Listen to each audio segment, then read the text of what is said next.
Would you know it like you think I would? But I can guarantee that what you see is not reality. Never touch you makes a point to make it get a point. You said it's easy, but in the end you have no choice. And you know, so just the way that... Hello there, YouTube. My name is Mike Smith, and today it's time for What I've Been Watching, number 5. So as you already know, What I've Been Watching is a segment where I talk about things that I've been watching that maybe haven't been released this year. Just things that I've been watching in my spare time, not going out to the theater to see, that kind of thing. However, this time I am including one movie from 2011, technically from 2011, because, I enjoyed it and I liked it a lot, but I definitely feel like that video would get like 3 views, mostly because I posted a full review of Conan O'Brien Can't Stop, and that video is up to 4 views now, I think. And it's been like a week since I posted that one, so I think I'm just going to put this one in the What I've Been Watching segment. I hope you forgive me, YouTube. I know you're eager to ignore my videos, but here we are. So we'll get to that movie in a little bit. The first thing I want to talk about is the 2010 movie Let Me In, directed by Matt Reeves, who is the director of Cloverfield. This movie is the English adaptation of the 2008 foreign film Let the Right One In. Let the Right One In is a fantastic movie. I love that movie. It's great.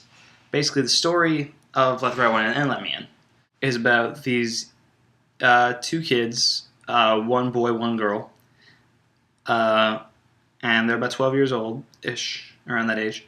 The boy feels very alone, like in his life. He doesn't really have anyone he can talk to, and he gets bullied a lot.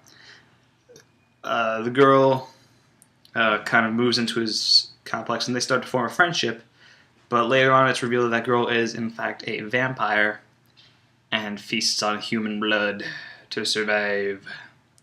So obviously, this poses some problems for the boy, as you can imagine. Anyway, Let the Right One In is fantastic. It's a great foreign film, one of the better ones out there. Let Me In, it's a very decent adaptation of it. They're both based on a novel. So I guess you could call it a remake of Let the Right One In, or you could call it just another adaptation of that novel. In any case, it's not as good as Let the Right One In. I would definitely say watch Let the Right One In instead, or watch that one first. Actually, well, from what I understand, because this movie is like almost like a carbon copy of Let the Right One In, at most points. There is some things that it does. For the most part, I felt like it didn't really add anything. There was no point to it being remade, I guess is what I'm saying.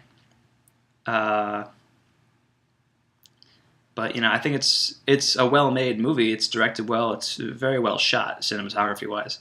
It's acted well. Chloe Moretz is in it, and she's great, as always. I love Chloe Moretz. I think she's awesome. And, yeah, I think it was a very solid movie, but I would definitely say for the better one, you can go see Let the Right One In. It's much better. But, director Matt Reeves, he also directed Cloverfield, and Cloverfield I love. I love Cloverfield. So, you can check it out. I don't remember what his next movie is going to be, but it sounds interesting from what I recall. In any case, that's about it for Let Me In. The second movie I want to talk about is the 1997 cinematic classic, Good Will Hunting. This was my first time seeing Good Will Hunting, so that was, an experience for me. It's good. It's very good. I liked it a lot. Again, this is one of those things where there's not much I can say about it because it's already been praised to death, but basically the movie is about Matt Damon, who plays a janitor at Harvard, who solves these equations like in his spare time. He's actually like a real genius guy, but he just doesn't know how to go further in life. And Robin Williams is his therapist who's trying to get him farther, and Ben Affleck's his best friend. And it's a really, really good movie. Really well acted, well scripted. It won the Academy Award for Best Original Screenplay, actually. So there's that. Directed by Gus Van Sant. Executive produced by Kevin Smith and Scott Mosier, which I think is awesome. Because I was reading up on the movie afterwards, and apparently the movie in its form now wouldn't even exist if Kevin Smith hadn't brought it to the Weinstein Company and gave his recommendation for it.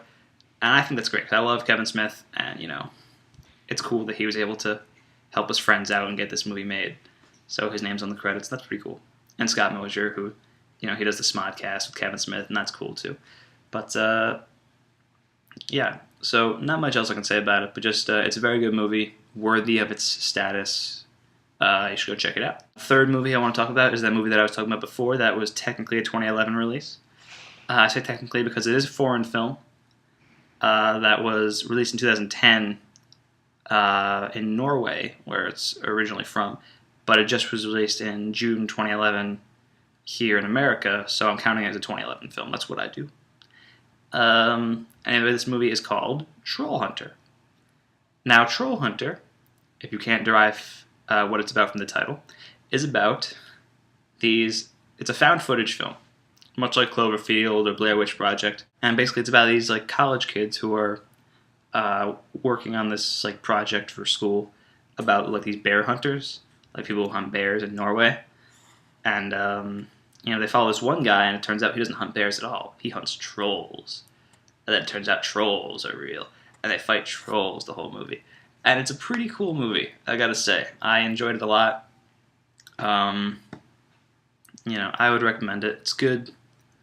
Obviously, I mean, you can't really tell if it's well acted or not because it's all, in a foreign language, but I don't think it was particularly well acted if, I was watching it from a Norwegian standpoint, but it didn't really matter. The effects are pretty good.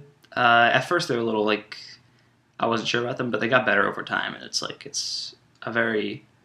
it works really well, I think, with the found footage thing that they do with it. So yeah, I would check it out. They're already I think they're working on an American remake of this one too. So you should check this out before that remake comes out, and then you can be like, I knew Troll Hunter before it was cool and all that. And I'd be like, yeah, man, I know what you mean. I know what you mean. So that's Troll Hunter. Definitely check it out. It's in Norwegian. So if you like Norway... Oh, by the way, the cinematography, just the whole landscape of Norway, it looks awesome. I never knew how beautiful a country Norway was, but it's pretty nice. Okay, so that's about it for Troll Hunter. The fourth movie I want to talk about is a 1995 movie called 4 Rooms. Now, this is an interesting movie. It's an experiment. Basically, the movie stars Tim Roth as Ted the Bellhop, who works at a hotel, and he goes to different rooms of the hotel, and each room is a different segment of the movie, directed by a different director. So the first segment is by Allison, the second one, Alexandre Rockwell, the third one is Robert Rodriguez, and the fourth one is Quentin Tarantino. Now, the whole reason I wanted to check this movie out is because of Quentin Tarantino, and to a slightly lesser degree, Robert Rodriguez. This movie is a mess. There's no other way to describe this movie. It is a mess. It's okay. Quentin Tarantino, I love Quentin Tarantino, and his segment in this movie is actually pretty good. As opposed to the rest of the movie, he has the last half hour of a 2-hour movie, and so his half hour is really entertaining. Actually, it's really cool, but everything else is just so. I don't even know how to describe it. It's so unnecessarily bizarre at points. Tim Roth's portrayal of the character wildly varies from segment to segment. There's no real sense of continuity. Just a bunch of ridiculous stuff happens. He gets involved with a coven of witches, and then he gets involved with a fake kidnapping, and then he has to watch these kids, and there's a dead body, and then I don't know. It's really, really stupid, is what I'm getting at. I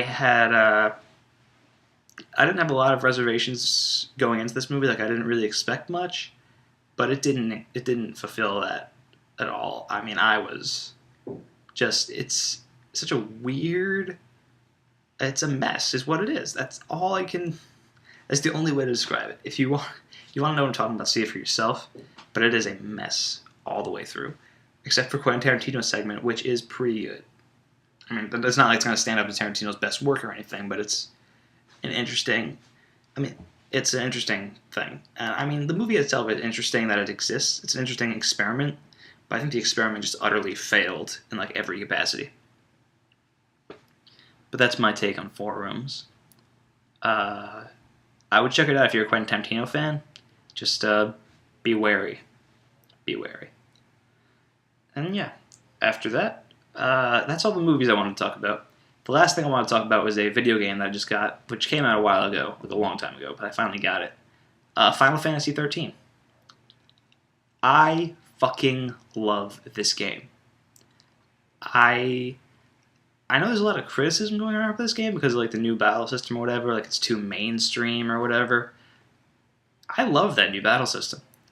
I don't care. It makes everything so much more exciting. You know, I mean, I've been a fan of Final Fantasy for a while, and I love Final Fantasy X. That's one of my favorite games. But I mean, if they could remake Final Fantasy X using this new battle system, I would be so down. This is a great system. I mean, I'm just so into it. The story is pretty good. You know, I'm not all that far into it, but I'm like really enjoying it so far. But I am very much enjoying this game, and I do not understand the criticism that it gets.